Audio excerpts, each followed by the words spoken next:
Well, guys, I'm in Utah. I drove from Chicago. Took me a couple days. And this is the first night I slept 9,300 feet.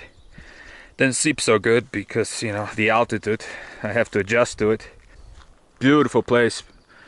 It's over 100 degrees every day in Salt Lake City, but up here it's just freezing. It's maybe gets into 70s during the day. And it's cold at night. So yeah, I'm in Utah. Sleeping in a van. Left the wife in Chicago because this is really roughing it. I got enough food for a week. I got my mountain bike. This is a safe where it's bolted down. I keep all my, laptop cameras, which I carry with me anyways. And then I got a bed and a bunch of bins underneath. Well, there you go.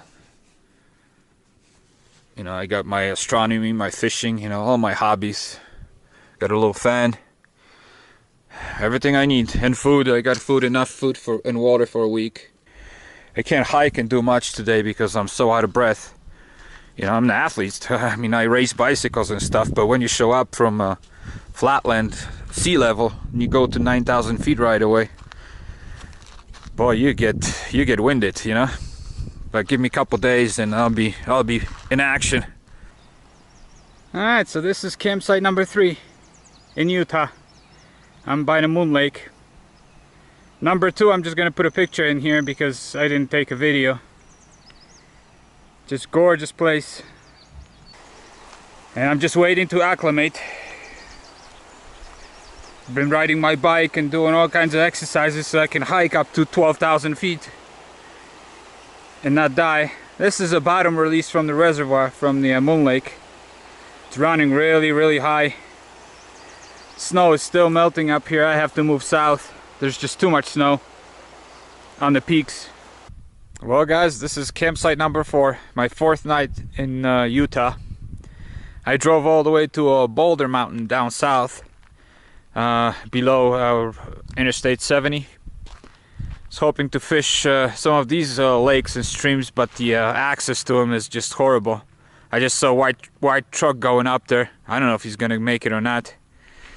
I hear the engines revving. I don't know if he got stuck but these it's a 4x4 truck, and I have a 2-wheel van that has no ground clearance, and the tires are super smooth. Let me show you.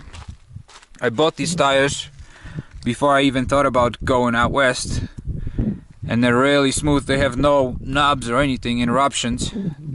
Great gas mileage, and they're quiet on the road, but even if it rains here, I can barely make it up, hill like this. So I'm finding very difficult to get anywhere, to reach any kind of water, because Utah water is all about elevation. You drop down and all these creeks coming down, they just completely dry up. By the time they get down to the valley, there's nothing left. You have to get high up in the elevation, and none of the roads are paved. They're all dirt roads, and they had record snowfall with so much water. It washed a lot of these roads away. It's horrible. Even I took the mountain bike on the other road to check it out to see if I can get there with a van, and I had to turn around on the mountain bike because I basically had to walk it. It was just rocks, so many sections just washed away. But anyways, this is my beautiful campsite, all alone in here. Absolutely quiet. Got a fire pit, got a bench there, little picnic table, and that's my spot. Beautiful. Even if fishing sucks, I just ride my bike all over the place on the roads and on the trails. So after walking around Red Canyon for a little bit, I decided to stay here, spend the night. So this is my campsite. Now all these campsites are free. They're on national forest. You have usually fire pits. There's a fire pit one. There's another fire pit. Nothing is provided. You just park your vehicle and sleep. As you can see, I got beautiful rock formations all the way around me. Well, you can't see it because of the trees, but trust me, it's all there too. Gorgeous place. Gonna do a lot of hiking and biking today. Not sure if you can see my van between the trees, all the way down there. That's the road I took it in. And we got a little window. Tiny arch. And I know to Utah natives, it's just another mound of dirt. Means nothing, but when you come from Chicago, I'm carrying this boy.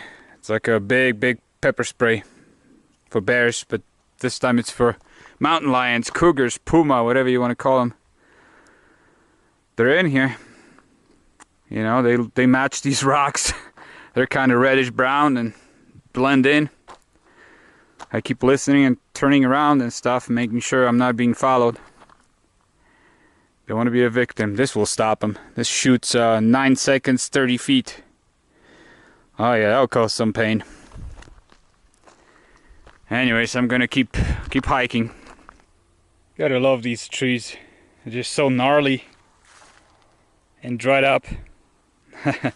They're all over the place. You see them downhill laying just everywhere. It's so easy to start a fire here. Everything is so bone dry. Anyways, look at this. You get two color. A little wall. And if you can see the vent right there in the center. Way down there behind that tree. And then in here, we got a little window. And like a snake head sticking out. That's ready to collapse. Just looks like a different planet.